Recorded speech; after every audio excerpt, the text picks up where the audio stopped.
ভাতিজা জি চাচা কইন জিলানি সাহেবের বাড়িটা কোন বাইরে? জিলানি সাহেবের বাড়ি যেটা নি জিলানি সাহেব তো আমার আব্বার লগে তোরা কিতা দরকার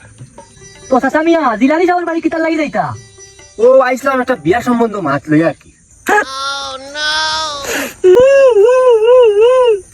ফকির ওর গরুর ফকির আমার বিয়ার বয়স পার হইয়া চুলদারি সারা বাকি যার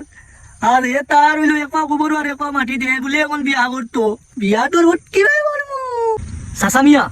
তার বয়ে আগু আছে বুঝছেন নি সারা দিন মদ খায় গাঞ্জা খায় বাবা খায় এত খারাপর খারাপ পুলিন তোরে ইফটিজিং করে বুঝছেন নি খুব খারাপ চরিত্র ভাতিজা আমরা তুমি তো বাঁচাইছো রে বা, আমরা জিলানি সাহেবের ফুয়ার লাগে আমরা ফুড়ির সম্বন্ধ লইয়া আইসলাম বুঝছো নি। ও বাগো আমি ইতা কিতা করলাম রে নিজর কপালো নিজে কুড়াল মারলাম তোমারে অনেক অনেক ধন্যবাদ।